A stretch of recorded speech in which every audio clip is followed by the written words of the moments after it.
What if I told you that 15 minutes could revolutionize not just your fitness routine, but your entire approach to productivity and personal development? It's not a time management hack. It's a measurable performance improvement system that demonstrates unquestionably that you are getting better at anything. Hey there, it's me, Core, and you're listening to Exercising Self-Control from Fitness to Flourishing. One of the things I've often done with fitness training clients is work with time-focused workouts.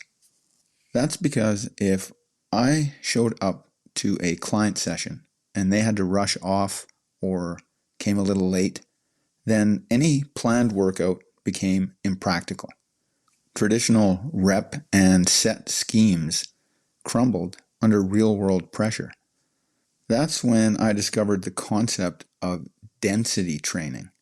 A specific form of density training called Escalating Density Training, or EDT, was created by Charles Staley. In his book, Muscle Logic, Charles Staley describes a brilliantly simple concept. If you have exactly 15 minutes, for example, you can create a measurable performance improvement workout. Here's a brief description. Step 1, choose your parameters. Pick 2 exercises with antagonistic movement patterns. For example, dumbbell incline press and barbell bent over row.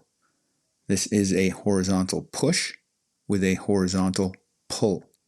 There are reasons for this, and I won't go into it for time's sake. Use your 10 repetition maximum weight, that is the heaviest you can lift 10 times with excellent form, and work in sets of 5 repetitions. That's 50% of what you could do if you went all out. Step 2, execute the cycle.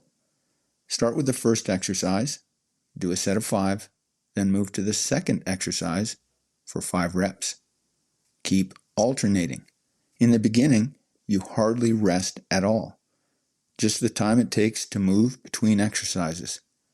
Because, again, you're not working to maximum 10 rep effort, you're just doing 5 reps. This doesn't last as fatigue sets in. Step 3, adapt as fatigue builds. As those sets of 5 become challenging, never going to absolute failure, you have 2 choices. Rest longer between sets, or drop your reps to 4, then 3, etc. Step 4, measure your density. At the end of 15 minutes, count your total repetitions. Let's say you completed 57 reps in each of the dumbbell incline press and barbell bent over row. That is 114 total reps. The goal in your next 15-minute workout? Achieve more than 114 reps. Maybe you hit 118. That's measurable progress. You did more work in the same time frame. That's the density you're tracking from workout to workout. The progress is undeniable. Here's where this gets interesting. Anytime you can do more quality work in less time, you're improving.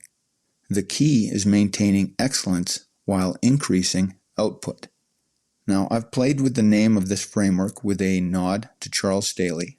It's still EDT, but I call it the Excellence Density Training Framework. First, define your metric. What constitutes a, in quotes, 5 rep max in the area in which you want to improve your performance?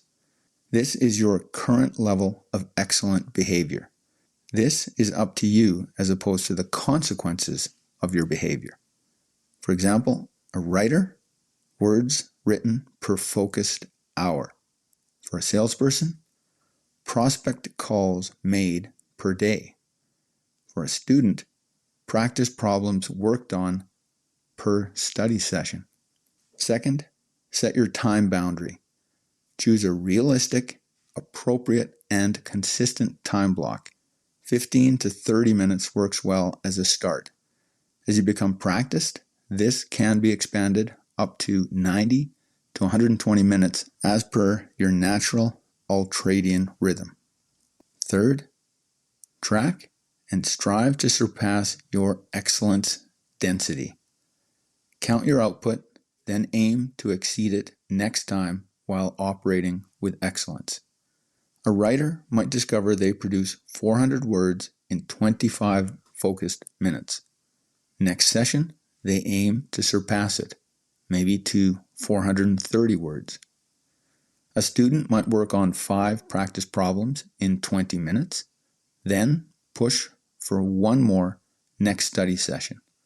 The parameters for excellence are entirely up to you.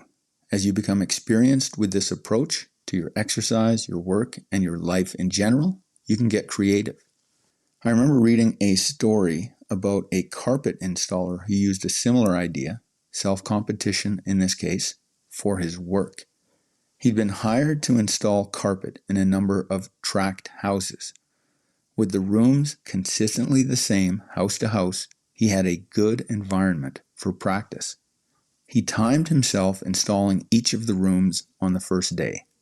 Then he worked on the second day to beat those times, which he did. Day after day, he worked to improve his time by becoming more efficient, planning better, and becoming more skilled with the repetitive challenge. When he reached a time he couldn't beat, he changed his goal to a more excellent quality along the seams, or a tighter fit, if I remember right. He eventually applied the same self-competitive challenge to building his own business, starting with small jobs and accounts and working to make them bigger and more lucrative. Over time, he had earned an excellent reputation and had the most successful carpet installation shop in his area.